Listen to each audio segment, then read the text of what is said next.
মীর মুগ্ধদের রক্তের সাথে বেঈমানি করবেন কেউ? আবু সাইদের রক্তের সাথে বেঈমানি করবেন কেউ? এই Hanif community centre, Abu Saeed Khokon community centre, জানি না তারা কই আছে, আল্লাহ ভালো জানেন।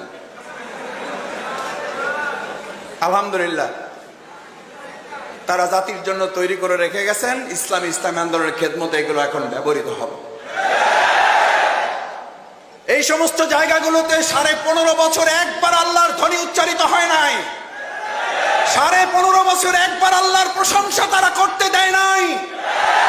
এই সব জায়গাগুলোতে একবার সুবহানাল্লাহ তারা বলতে দেয় নাই।